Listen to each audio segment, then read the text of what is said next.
Coming up, First time I've seen something like this. record volumes of rain are dumped in Southern California.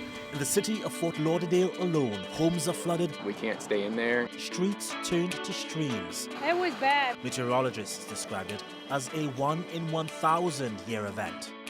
The UN chief visits Somalia, where half the population is in desperate need of help.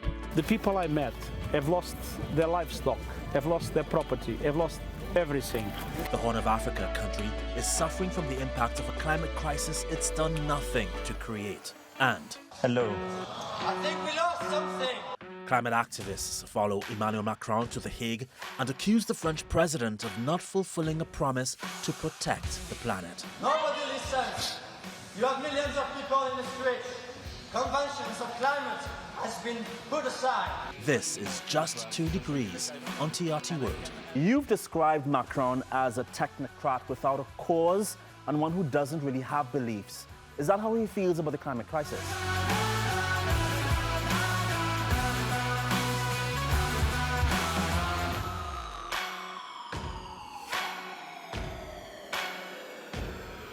Well, April is normally the driest month in Florida, but if the planet's taught us anything over the last year, is there are no longer normal weather patterns. The US state was drenched with as much as 63.5 centimeters of rain dumped in the space of 24 hours. Well, look at these pictures. Crazy, right? I mean, in the month of April, people evacuated from their homes. Cars were stranded, schools were closed, even the Fort Lauderdale's airport was out of operation. Meteorologists said the rainfall was a 1 in 1,000 year event and the wettest day in Fort Lauderdale's history. The amount of precipitation was similar to what the city receives in one day during a hurricane. And scientists say what was seen in southern Florida will become more frequent. It was bad. We don't sleep. It was probably 5-6 feet of water inside the house. Everything was bad. The cars, everything. There was a lot of people that couldn't stay in their homes, you know, so they had to evacuate. I've been living here for a couple years now, and it's the first time I've seen something like this. Inundado. El agua adentro del apartamento hasta los pies y afuera lo mismo. We live more than 40 years and never happened.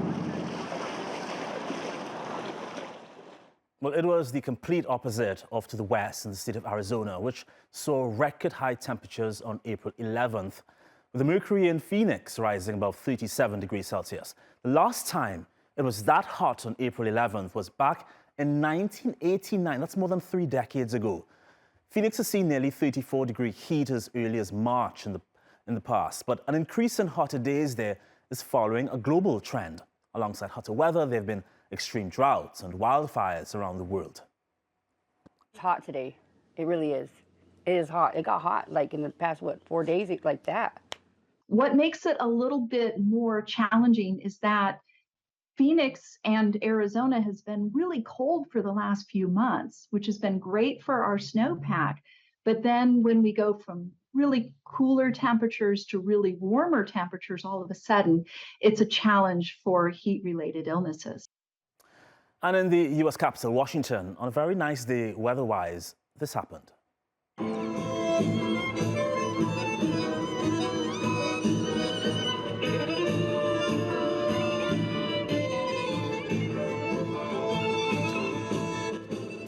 So that dancing couple you just saw are part of AVAS, a group that promotes global activism on issues like climate change and human and animal rights.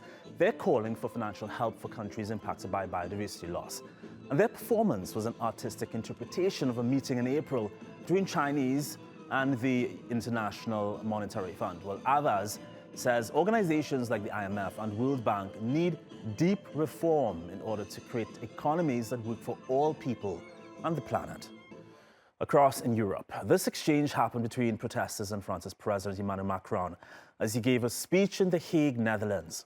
For context, people have been calling for his resignation over controversial pension reform and French climate policies.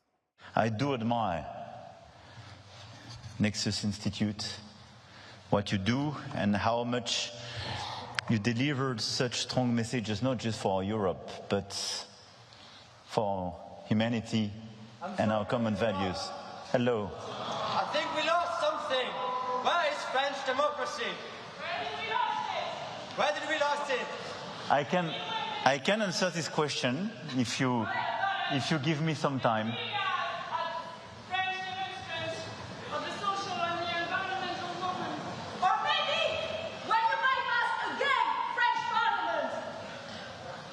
Nobody listens. You have millions of people in the streets. Conventions of climate has been put aside.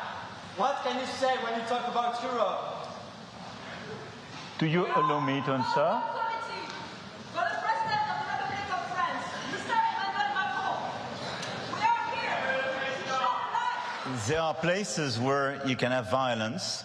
This is exactly places where this type of expressions are forbidden.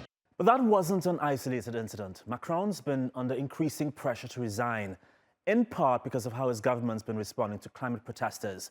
France has a net zero goal to eliminate its greenhouse gas emissions by 2050. But with all the dissent on environmental issues, does it mean the country's off track? Let's discuss this with Elisabeth Moutet. She's a columnist at the Telegraph newspaper in Paris. Hi, Anne. It's great seeing you. Hello. Good to see you too. So just behind me, there's a banner that says President of Violence. Aside from how riot police treat protesters, what issues do climate demonstrators have with the French government? Climate demonstrators in France, mostly, but not all. You've got several very separate groups. Think that there's an element of greenwashing in Emmanuel Macron's policies. He talks the talk, but he doesn't walk the walk, if you will. And that many of the targets that France is setting itself are not ambitious enough.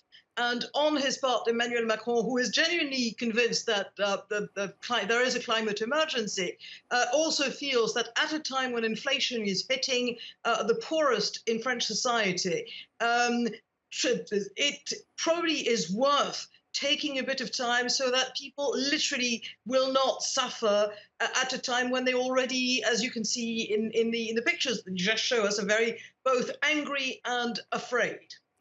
My reading indicates that earlier this year, the French government launched a study to determine how the country would adapt to either a 2-degree Celsius rise or 4 degrees Celsius rise. It seems at odds with what the protesters want, that neither scenario should happen. It's complicated because, first of all, France accounts for about 1% of all greenhouse gases produced in the world. So even though France is actually reducing all sorts of means of producing energy, even also though that France is a country that produces nuclear, that produces absolutely no greenhouse gases, and there is an ambitious a plan of wind farms at sea alongside the almost 4,000 kilometers of French coastline, it's not up to us. I mean, it would be up to countries like China, for instance. China has built in the last 5 years or started building 1,000 coal power plants. We're a smaller country. We can do so much. We also have planned and are fighting with Germany on reducing the use of petrol-based cars and switching to electric in 10 years. But there's a moment when you've got to stop. And meanwhile, there's a moment when you've also, as I said, at a time of economic hardship that doesn't look like it's going to let up, where you've got to balance the fate of people with the efforts that are already impressive in French society for reaching climate goals. Protesters won't completely agree with you there. For example, this situation in Saint-Soline, where 6,000 protesters faced off against 3,000 riot police and the gendarmerie. They were trying to stop the construction of these mega reservoirs that are meant to provide water for agriculture during the summertime. What is the latest with this situation? We haven't been hearing much of it in the news.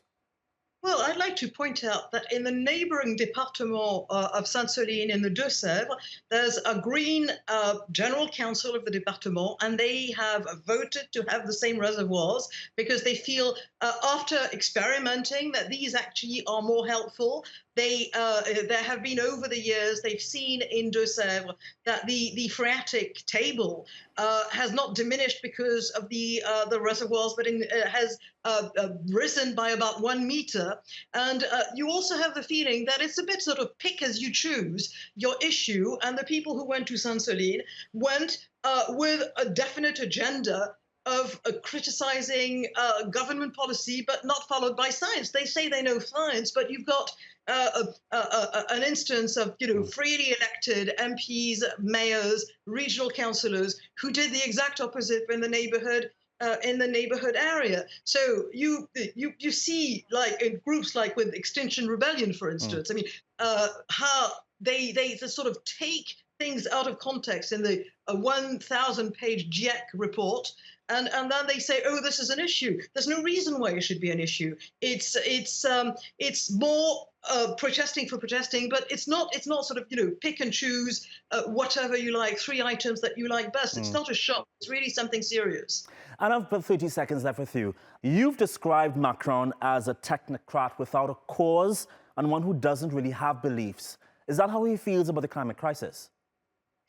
Well, I don't think he's a climate denier. If there's one thing that he's fairly consistent on, it's climate change, and he's been that for quite some time. That he is a technocrat without a cause, this I will sort of agree with, because he essentially has the religion of achieving something by technocratic means, but there's no ideology behind it. He came to power in 2017 by destroying the mainstream parties on the centre-right and centre-left by saying, forget all these old people, this is the old world, we are the new world, there's no such thing as left and right, we must pick and choose. And he also picked and chose personalities in both parties to create his group and then his own movement. We are getting to the end of this. He's not very successful with this. At the end of the day, politics is not entirely useless. Having beliefs is something that is now seen as being important. And you've seen exactly the same technique that he applied to the pension strikes and the pension riots.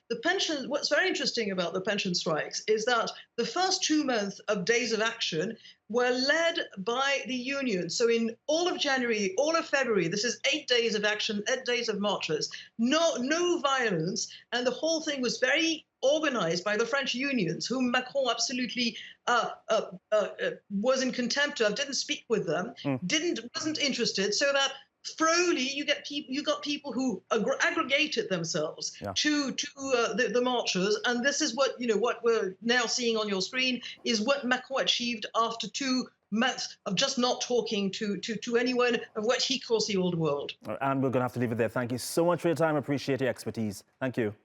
A group of so-called climate protectors known as Klimamur Brandenburg has been reflooding German wetlands. It sounds bad at first, but they say it's for a good reason. They're working to stop any peat in areas like Moorhof or Brodown from breaking down completely. The peat is partially decomposed vegetation and is a valuable carbon store. When it's fully dried out, that carbon can be released into the atmosphere through wildfires, farming, or mining for fuel. Reflooding and preserving the wetlands guarantees that carbon remains in the ground. Despite only making up 5% of its federal territory, drained moors contribute 7.5% of Germany's total greenhouse gas emissions. But the protectors say solving the problem requires the country to safeguard its water supplies and end wetland drainage.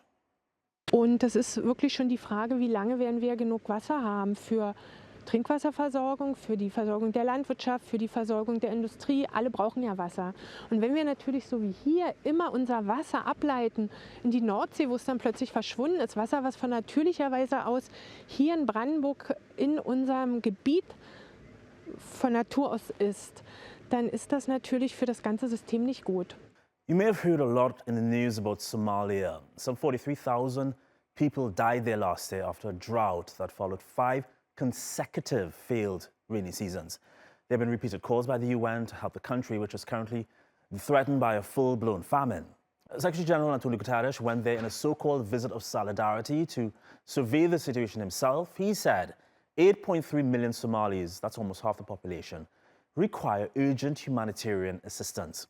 The conflict in Ukraine has also made things worse by disrupting food supplies. 5 million people in the Horn of Africa country are currently facing high levels of food insecurity. Climate change is causing chaos. Somalia has experienced 5 consecutive poor rainy seasons, and this is unprecedented. Between now and June, 6.5 million Somalis are expected to face high levels of acute food insecurity. So the risk of famine is still looming. Well, Uganda isn't part of the Horn of Africa, but it is tackling its own environmental issues. And by utilizing a very special plant, the International Monetary Fund says the country's lost nearly 50,000 hectares of forests over an 11-year period. That's the equivalent of 23.5 million tons of carbon dioxide released into the atmosphere.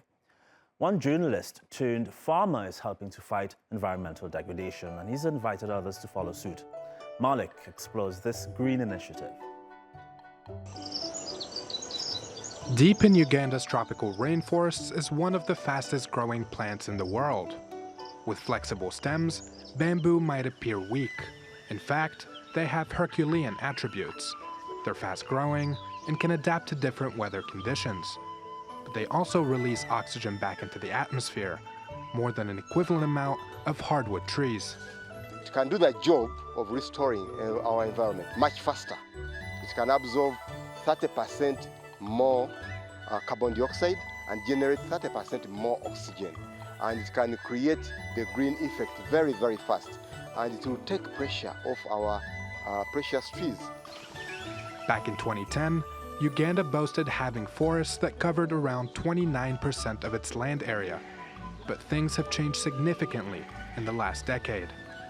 Records show some 49,000 hectares were lost in 2021, primarily because of illegal logging. It's something Andrew Kalema, a journalist turned farmer, has made his mission to address. We started by producing about 1,000 seedlings a season. Today, we are up to 50,000 seedlings. He makes it sound simple, but this is no walk in the park. And it's not cheap either. The price of a seedling is still very high. One seedling is about $1. There are others which are even more expensive, costing up to $10 one seedling. It's a put-off. Managing costs is not the only challenge. Restoring the rainforests isn't a task the environmental activist can handle alone. So he hired a group of workers and interns, and together, they've so far produced more than 50,000 bamboo plants, and those trees have had a positive impact on the environment. Where you plant bamboo, that soil can't dry. So it minimizes a lot of water you need to irrigate that plant, those plants. When bamboo drops these leaves, they leave there down, and after all, they decay and decompose, so it has nutrients in the soil. So it will not need much manure, fertilizers to apply on. But Andrew's bamboo farming doesn't just benefit the environment. It's a lucrative business too. The plant can be used to create thousands of different products for export. We have a group of people in Kayunga, another is in Kabale. They're making bamboo bicycle frames and exporting them to Europe. Very, very high quality. One frame costs $500, and you need about 3 to 4 poles to make that bicycle frame. It's a win-win solution, good for the planet and for the economy. Malik Fuda, just 2 degrees. Whether in tales of fiction or real life, being poor has always come with struggles, and many of us aspire to the lives of the rich and famous. But in today's global economy, those who have more often do so at the expense of those with less. And it's no different when it comes to the climate crisis. Sarah has more. The world has enough for everyone's needs, but not everyone's greed. That quote by Mahatma Gandhi, who helped India get out from under British colonial rule, still rings true today as the lifestyles of the rich aggravate the suffering of the poor in economies increasingly impacted by the climate crisis. Just look at the use of water. Water action can increase food security and equality between genders. Water action keeps children in school, communities at peace, and nature healthy. The time to act is now. According to a recent study for the journal Nature Sustainability, more than 80 cities have faced serious water shortages in the last 20 years due to droughts and unsustainable water use. It focused on the South African city of Cape Town, which almost ran out of fresh water in 2018, finding that the wealthiest residents consumed more than half of the water used by the city, despite being less than 15% of the population. While most Cape Townians kept water use to basic needs, the rich watered gardens, filled swimming pools, and washed cars. They also dug private wells, depleting the city's long-term water supplies. The study found Miami, Mexico City, Sydney, London, Beijing, and many others suffered from similar overconsumption by the rich, setting up those who make less to have less access to a critical resource. According to Oxfam, economic inequalities can lead to dangerous conditions. One of the biggest recognitions and findings that our research shows is that inequality doesn't just create unhealthier and unhappier societies, it's violent and it kills. And we have research that shows how inequality is contributing to the death of one person every 4 seconds through preventable, solvable problems. But managing misuse of resources isn't easy when it comes to the rich, whose ability to afford more often leads to the kind of consumption that leads to consequences for the rest of society. Another example is energy use. A 2020 study from the University of Leeds examined energy consumption in 86 countries and found that the wealthier people become, the more they spend on cars, boats, planes, and other forms of transportation. The top 10% of global earners use around 45% of transportation via land and 75% of air transport, both still heavily reliant on fossil fuels. And fossil fuel burning transportation is responsible for 24% of global carbon dioxide emissions, according to the International Energy Agency. According to the study, this kind of consumption will more than triple by 2050, driving the climate crisis further along. While the poor contribute the least to climate change, they suffer the most from climate-related disasters. Researchers say a strategy for success will have to include curbing the appetites of the rich. Sarah Balter, Just 2 Degrees. Scientists in Albania are trying to monitor the movements of monk seals in the Mediterranean Sea. It's an endangered species, and with good reason. In the 90s, they lost much of their habitat to human development and were hunted mercilessly for their skin and oil. Fishermen even deliberately targeted and killed the animals to eliminate them as a competitor for fish. Now, researchers are playing a cat-and-mouse game with the highly elusive mammal to determine whether a revitalization program actually works. Here's Dominic. Scanning the Albanian coastline in the Ionian Sea, marine biologists search for one of the most endangered marine mammals in the world, Mediterranean monk seals. They were once abundant, but now only a few hundred are left, scattered across Albania, Greece, Turkey, and Mauritania. Ndryshimet klimatike ndikojnë në mënyrë të drejtpërdrejtë apo në mënyrë indirekte te këto specie të rrezikuara. Ato ndikojnë duke ndryshuar ciklet jetësore të tyre, duke prekur stokun e peshkut, si edhe duke modifikuar marrëdhëniet që ekzistojnë në këto mjedise detare. Një specie e cila ndikohet gjithashtu nga ndryshimet klimatike është edhe foka e mesdheut. And that's not all. Overfishing and overdevelopment of their coastal habitat has pushed monk seals into isolated sea caves.